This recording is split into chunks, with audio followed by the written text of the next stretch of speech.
kembali lagi di podcast IPS UNESA. Sebelumnya, perkenalkan aku Sucil Fiarmawati sebagai moderator pada podcast kali ini. Nah, di samping saya ada narasumber yang sangat luar biasa nih. Kak Basit sebagai seorang putra IPS UNESA, sebagai Kepala Departemen Keilmuan dan juga sebagai Koordinator Laboratorium IPS. Boleh perkenalan dulu, Kak? Oke, terima kasih Kak Suci yang sudah menjadi moderator pada podcast hari ini ya. Iya. Oke, izin memperkenalkan diri ya teman-teman.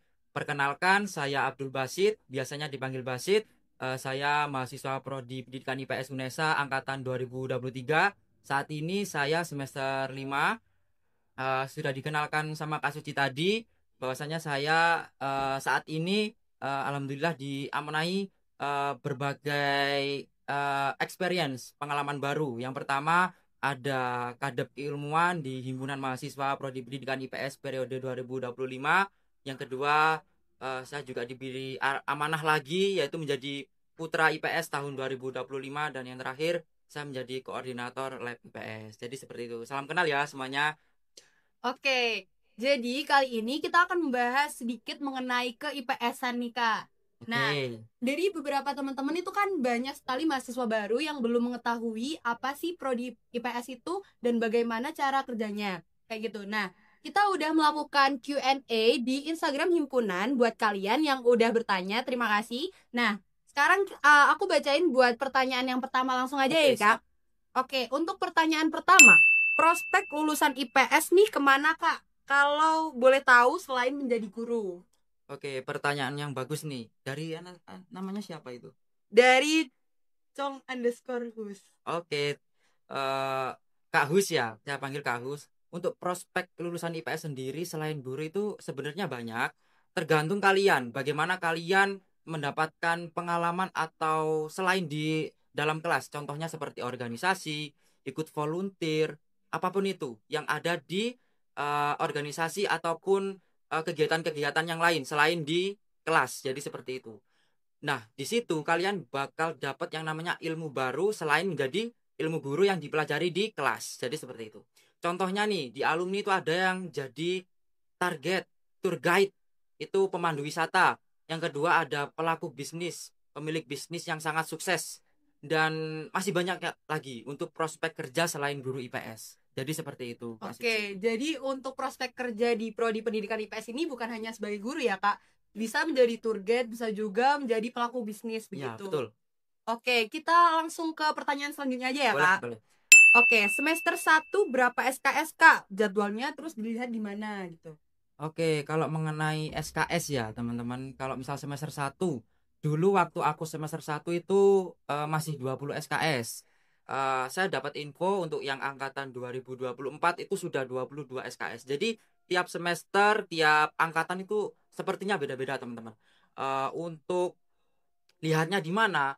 Nah, kalau kalian sebagai maba, nanti bakal ada tutorial cara KRS. KRS itu cara kita untuk mendapatkan jadwal mata kuliah.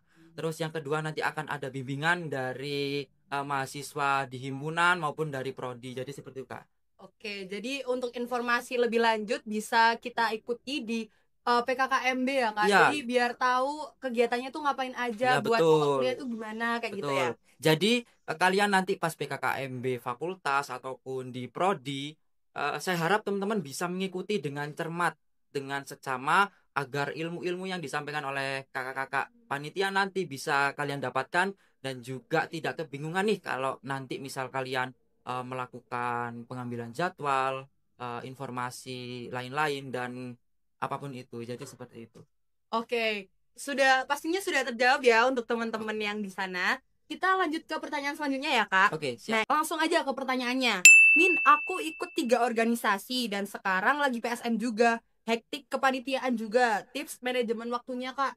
Nah, mungkin ini kan buat teman-teman yang dari semester 5 itu kan mengikuti PSM, ada juga yang magang mandiri, ada juga yang mengikuti KKN. Nah, itu untuk manajemen waktunya itu kayak gimana sih, Kak? Mungkin bisa kasih tipsnya. Kan Kakak ini mengalungi 3 gelar ya, Kak, sebagai putra IPS, sebagai kepala laboratorium dan juga kepala departemen keilmuan. Mungkin bisa kasih tips manajemen waktunya, Kak. Oke, kalau berbicara mengenai manajemen waktu, bagaimana kita mengatur waktu kuliah, waktu organisasi atau waktu kegiatan lain, itu kalau tips dari saya sendiri ya. Yang pertama, kalau kalian memang memiliki niat untuk mengembangkan diri dengan organisasi, tidak hanya berkegiatan di dalam kelas ya. Yang pertama kalian harus punya to-do list. Jadi kalian ngelis mana kegiatan yang sekiranya bertabrakan, itu yang mana yang penting dan genting. Kalian dahulukan yang penting terlebih dahulu, karena uh, itu suatu ilmu manajemen waktu, teman-teman. Dan yang kedua, bagaimana kalian menghandle itu tanpa adanya perbedaan dari masing-masing komitmen kalian. Jadi seperti itu. Jadi kalian harus seimbang.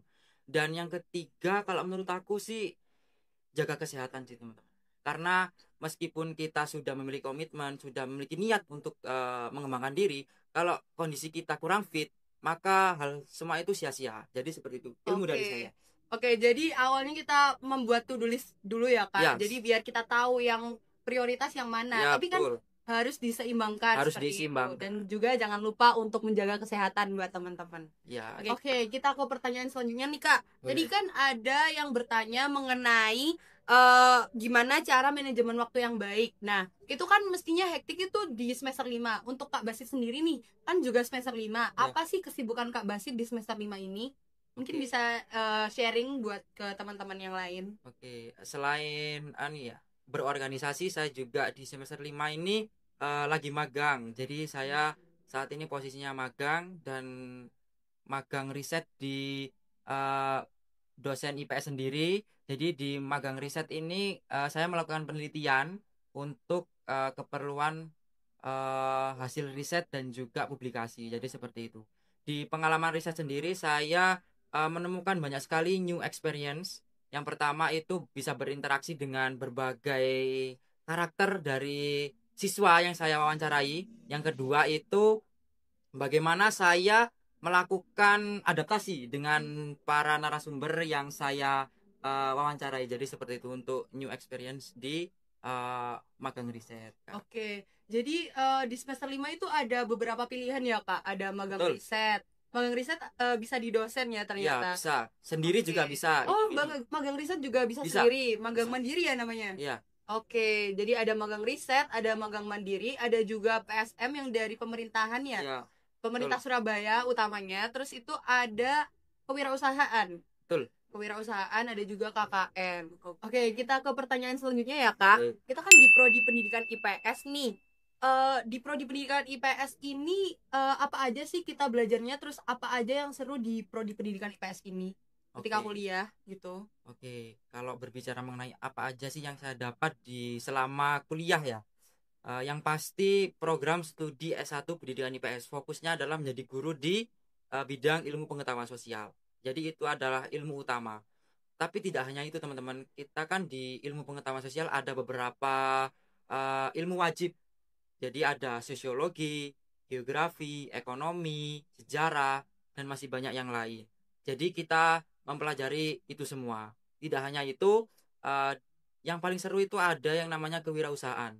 Itu. Yang kedua itu ada selama saya di semester 5 itu ada yang namanya PLK. Jadi PLK tematik itu praktik kerja lapangan ya kalau nggak salah. Jadi kita itu berkunjung ke beberapa daerah untuk diteliti. Kemarin angkatan kita 2023 itu ke Bali. Jadi itu adalah momen yang sangat luar biasa. Menyenangkan juga ya, betul Kak. kan? Terus ada apa namanya? Di kewirausahaan itu ada bazar. Jadi kita dilatih untuk menjadi pelaku bisnis dan juga bagaimana kita memanajemen bisnis tersebut. Jadi itu yang paling menyenangkan menurutku. Mungkin dari Kak Basit bisa menceritakan dari semester 1, 2 hingga ke 5 ini, Kak. Di semester 1 itu ngapain aja, 2 Oke. ngapain aja, sampai ke semester 5 ini. Oke, kalau semester 1 sebagai pembuka kita maba itu dasar-dasar, contohnya seperti dasar-dasar pendidikan, itu kita bagaimana mempelajari dasar menjadi seorang guru. Terus ada teori-teori, contohnya seperti geografi, sejarah, ekonomi, ya teori belajar, betul. Itu berlangsung selama semester 1, semester 2 itu tidak beda jauh. Tapi di semester 1 2 itu ada yang namanya MKU umum. Jadi ada MKWU ya. ya, Itu ketambahan mata kuliah bahasa Indonesia, warganegaraan, agama, dan Dan ada itu wajib olahraga ya, juga. Kak? Ya, Dan itu wajib. wajib. Gak Di boleh ada semester yang 1 2 itu, teman-teman. Jadi sebagai awalan seperti itu. Untuk semester 3 4 ini udah mulai sibuk. udah mulai sibuk bikin proposal dan Iya, betul. penelitian gitu ya, Kak? Di semester 3 4 ini menurutku bagaimana nantinya menguji kalian untuk bisa memanajemen waktu kalian. Apalagi yang ikut organisasi nih. Jadi bagaimana kalian bisa menghandle itu semua, contohnya tugas, praktik, apalagi kalau di semester 3 4 itu banyak sekali yang namanya praktik. Contohnya ada micro teaching. Jadi kita diajarkan ilmu pedagogik seorang guru. Jadi bagaimana kita praktik menjadi seorang guru. Jadi seperti itu. Pokoknya pesan saya kalau misal sudah di fokus pada jurusan di semester 3 4, kalian harus benar-benar menjaga kesehatan dan juga jangan lupa rajin kuliah. Jadi seperti itu. Ya, jangan sampai bolos ya, Ya, Kak ya. betul. Oke, jadi di awal semester 1 sampai 2 kita dipelajari tentang dasar-dasar Ya, hingga ke betul. teori, baru kemudian kita ke praktek itu di semester 3 hingga ke 5 ini ya, Kak. Ya, betul. Oke. Kalau kelima lebih ke langsung terjun kan Oh, magang. langsung ke lapangan ya, Ya, Kak. tadi. Oke, Ya. iya. Oke, ke pertanyaan selanjutnya. Tugas ospeknya itu sesusah itu kah, Min gitu? Coba. Oke. Mungkin dari sudut pandang di prodi ya, karena kan kalian nanti akan melakukan ospek di univ, ada juga di fakultas dan juga di prodi. Mungkin di prodi terlebih dahulu, Kak. Oke, kalau di prodi ya. Kalau berbicara mengenai tugas ospek nih, kalau sulit enggaknya itu tergantung kalian nanti bagaimana proses pengerjaan. Sebenarnya eh, ini buat latihan kalian aja. Nanti pas di kuliah teman-teman itu lebih susah lagi, lebih Iya, jangka waktunya itu iya, lebih jadi padat kan. iya Jadi benar. kalian di ospek itu dididik untuk bisa memanajemen waktu untuk mengerjakan tugas. Iya, betul Kalau banget. masalah sulit enggaknya tergantung kalian. Tadi yang pertama kalian harus mengelis mana tugas yang belum, mana tugas yang paling susah itu dikerjakan terlebih dahulu. Jadi dengan manajemen ini mungkin tugas itu terasa lebih enteng aja Iya, benar untuk banget. mengerjakan. Kalian lebih santai, lebih enjoy. Jadi dengan sepenuh hati mengerjakan tugas itu lebih enak nantinya untuk mengerjakan tugas ospek. Jadi tergantung pribadi masing-masing ya. Iya, betul. Oke. Oh, ini mungkin pertanyaan yang terakhir banget. Oke, Spill siap. keluarga prodi, Kak. Keluarga prodi. Keluarga prodi, mungkin di prodi pendidikan IPS ini kan terdapat beberapa badan semi otonom Iya, betul. dan juga himpunan juga. Nah, Mm-mm. itu mungkin bisa dijelaskan sedikit mengenai di prodi pendidikan IPS itu ada apa aja sih yang bisa kita lakukan? Oke, kalau di prodi pendidikan IPS itu ada banyak sekali organisasi yang buat kita untuk berkembang. Yang pertama, yang pasti ada himpunan mahasiswa. Yang kedua ada BSO, itu Badan Semi Otonom, organisasi di bawah Hima. Itu ada Socialist, itu organisasi English Club untuk mengembangkan skill bahasa Inggris kita. Yang kedua ada Forum Belajar IPS, itu untuk kita melatih untuk penalaran, contohnya seperti keilmuan, penelitian, riset, jadi seperti itu. Yang ketiga itu ada Somasi, Social Movement Solidarity ya kalau nggak salah. Itu di bidang kemasyarakatan. Terus ada laboratorium IPS, itu uh, mengatur atau memanajemen dari kegiatan prodi. Jadi di bawah naungan prodi kalau lab IPS. Sebenarnya ada lagi itu Gana Dikari, itu supporteran. Jadi teman-teman yang minat di bidang supporteran itu bisa ikut di gitu. Oke, jadi cukup banyak ya hal-hal yang atau organisasi yang ada di prodi pendidikan IPS. Banyak sekali.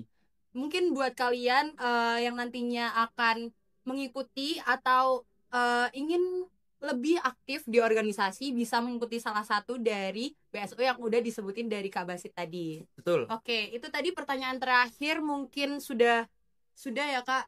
Mungkin ada closing statement buat Kak Basit. Oke, mungkin closing statement ya buat teman-teman yang menonton podcast ini. Saya berpesan, apapun yang kalian lakukan dalam berproses itu tidak ada yang namanya rugi. Semuanya tidak ada ruginya.